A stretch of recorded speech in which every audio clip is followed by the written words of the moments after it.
Hello everyone. Today we are going to learn about tissues. So what are tissues? A group of cells having a common origin and performing similar function are termed as tissues. Now that we understand what tissues are, let's explore whether plants and animals are made of the same types of tissues. Plants and animals differ in structure and function. Plants are stationary, with supportive tissue, while animals move actively and have mostly living tissues. Plants have growing, meristematic, and non-growing, permanent, type of tissues in them.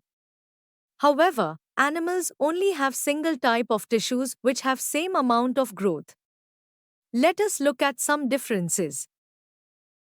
Characteristic structural and functional variation. Plants, stationary, upright, lack mobility. Animals, mobile, move for food, mates, and shelter.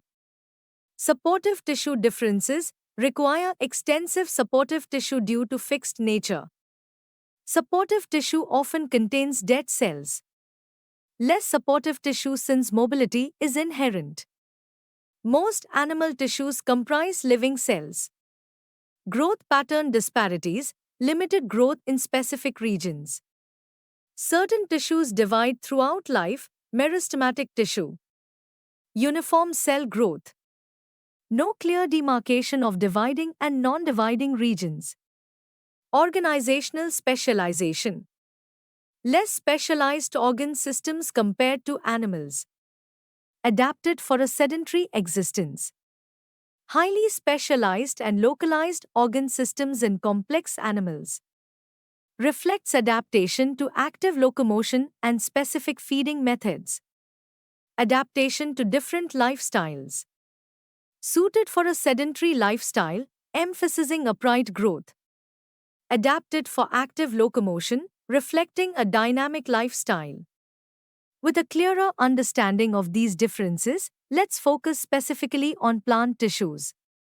Plant tissue. Both plants and animals have similar life processes.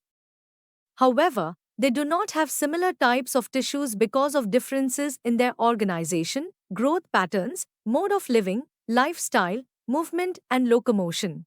So, the growing cells can be seen in the upper stem region. The other kind can be seen in other parts. Plant tissue is of two types. Meristematic tissue. Permanent tissue. Let us first focus on meristematic tissue. The expansion or growth of plants is limited to particular regions due to the presence of specialized dividing tissue known as meristematic tissue. Meristematic tissues are of three types. I. Apical meristem, present at the growing tips of stems and roots. Important function, to increase the length of stems and roots. 2. Intercalary meristem, present at the base of leaves or near the nodes. Important function, for the longitudinal growth of plants. 3. Lateral meristem, present on the lateral sides of the stems and roots. Important function, to increase the thickness of stems and roots. Diving deeper, let's explore the characteristics of meristematic tissues. Meristematic tissue is found only at specific points in plants. They are small, spherical, or polygonal cells with dense cytoplasm. The nucleus is large and prominent. Vacuoles are absent or very small in number. Next, let's talk about what happens when these meristematic cells mature. Permanent tissue.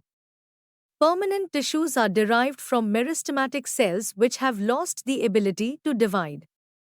They undergo differentiation to perform a particular function. Their cells may be living or dead, thin or thick-walled. The thickening may be regular or irregular. There are two main groups of permanent tissues. I. Simple permanent tissue. 2. Complex permanent tissue. Let's look at the simple permanent tissues in detail. A simple tissue is a group of one type of cells that perform the same function. Simple tissue is classified into three main types: parenchyma, collenchyma, sclerenchyma. Parenchyma are composed of unspecialized cells with relatively thin cell walls, large intercellular space present in soft parts of the plant. Their main function is storage. Collenchyma are composed of living and elongated cells with cell walls and irregularly thick at corners. Very little intercellular space. It provides mechanical support and elasticity to plant. Sclerenchyma are composed of long, narrow, and thick-walled cells. This tissue is made up of dead cells and there are no intercellular spaces. They are present in seeds, nuts, husk of coconut, fibers of jute, etc. Now, let's examine the complex permanent tissues. Complex permanent tissues are the tissues that are made up of more than one type of cell. All these cells coordinate to perform a common function. Complex tissue is classified into two main types: xylem, phloem. Let's learn about their specifics. The xylem is a plant tissue conducting water and minerals via tracheids, xylem vessels, fibers, and parenchyma. Tracheids and vessels transport water, while parenchyma stores food. Phloem is conductive tissue moving food from leaves to plant parts. It comprises living cells like sieve tubes, sieve cells, companion cells, parenchyma, and phloem fibers. Shifting focus from plants, let's understand the tissues found in animals. Animal tissues are groups of cells with similar structures and functions that work together to perform specific tasks within the bodies of animals. Exploring further, let's categorize the types of animal tissues based on their functions. Animal tissues are of 4 different types depending upon their structure and function: epithelial, connective, muscular, nervous.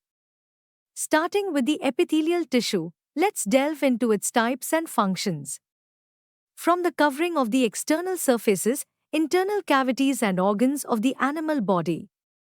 Various types of epithelial tissues are: simple squamous epithelium, cuboidal epithelium, columnar epithelium. Here we can explore their location and function. Air sacs of lungs and the lining of the heart, blood vessels, and lymphatic vessels.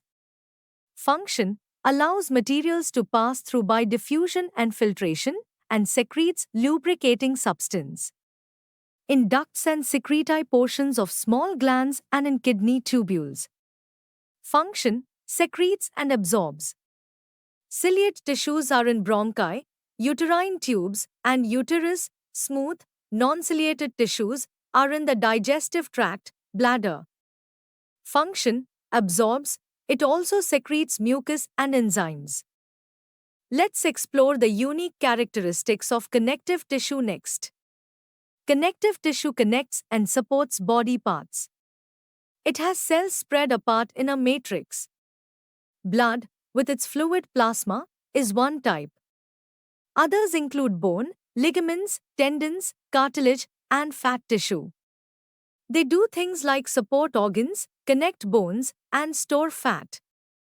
Together, they keep the body structured and functional. Now, let's understand the role of muscular tissue in movement. Main function of muscular tissues is to provide movement to the body. Muscular tissues are of 3 types: striated muscles or skeletal muscles or voluntary muscles. Cells are cylindrical, unbranched, and multinucleated. Smooth muscles or involuntary muscles. Cells are long, spindle-shaped, and possess a single nucleus. Cardiac muscles or involuntary muscles. Cells are cylindrical, branched, and unenucleated. Finally, let's examine the nervous tissue, crucial for rapid communication within the body. Nervous tissue, fundamental to rapid communication within the body, consists of neurons. Present in the brain, spinal cord, and nerves. Neuron, cells of the nervous tissue. A neuron consists of a cell body, an axon, and a dendrite. We hope that you have understood the topic.